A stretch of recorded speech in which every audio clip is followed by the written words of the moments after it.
What if the secret to freedom lies in letting go? Today, we share a story about releasing the need to control everything. A lesson that might lighten your heart.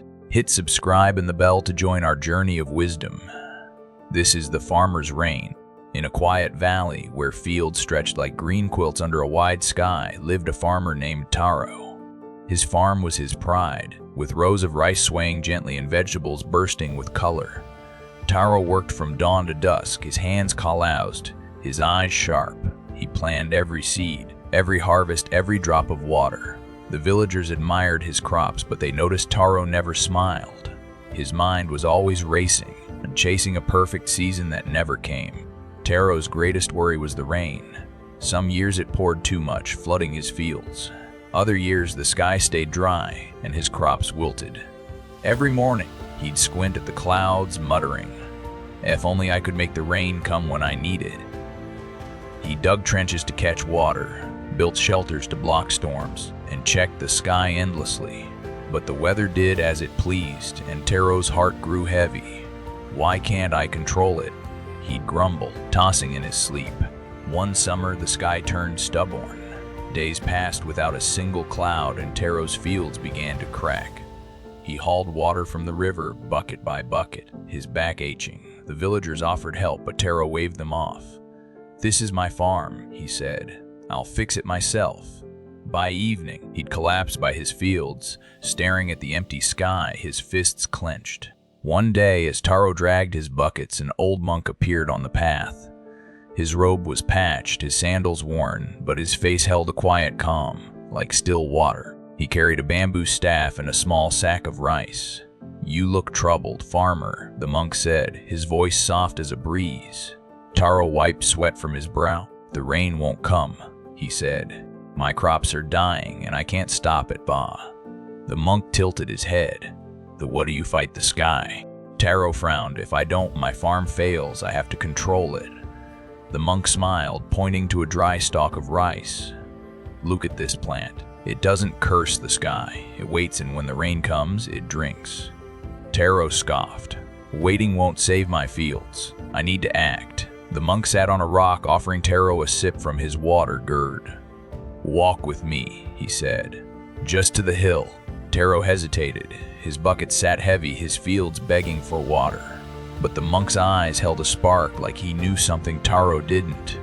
Reluctantly, Taro set the buckets down and followed. They climbed a low hill overlooking the valley. The sun blazed, and the cracked earth below looked like a broken pot. The monk pointed to the horizon. "What do you see?" Taro sighed. "Dry fields, no rain. My failure." The monk shook. "Look closer." Taro squinted. He saw his farm small from the hill, its green patches fighting to survive. He saw the river, still flowing despite the drought. He saw birds darting through the air, unbothered by the heat. The monk spoke again. "The river flows without your command. The birds fly without your plans. Why do you think your fields need your grip?" Taro's shoulders sagged. "If I don't control them, what am I?" The monk handed Taro a single rice grain from his sack.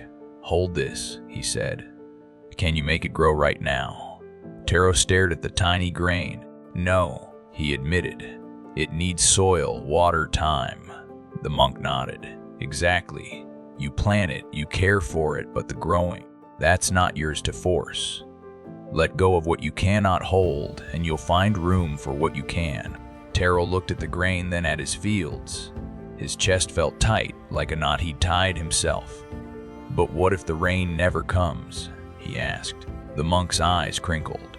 "Then you'll plant again. But today you have this moment, the sun, the river, your hands. Use them." They walked back to the farm, the monk humming softly. Taro picked up his buckets, but they felt lighter. He poured water over a single row, not rushing, not cursing the sky. For the first time, he noticed the coolness of the water, the rhythm of his steps. That night, Taro slept without dreaming of rain. The next day, he worked his fields, but he didn't fight the sky. He planted seeds, cleared weeds, and shared tea with a neighbor who offered to help. Days passed, and still no rain came. But Taro's heart grew steady. He fixed what he could, mending a fence, tending the strongest plants and let go of the rest. One evening, as he sat by his fields, a soft rumble stirred the air. Clouds gathered and rain fell, gentle at first, then steady. Taro didn't leap up or cheer. He sat, letting the drops touch his face, feeling the moment as it was. Years later, Taro's farm thrived, not because he controlled the rain, but because he worked with what came. The villagers noticed his calm, how he laughed with them, how his fields seemed to glow. A young farmer, struggling with her own crops, asked, "How do you stay so steady when the rains don't come?" Taro smiled, handing her a rice grain. "Plant what you can, care for what you have, and let the sky do its work. Freedom comes when you stop fighting what you can't hold." The monk never returned, but Taro kept the rice grain in a small pouch, a reminder of the hill the moment he let go. His fields weren't perfect, but they were enough, and so was he. What are you holding too tightly? The rain you can't control, the outcome you can't force. Take a breath, look at this moment.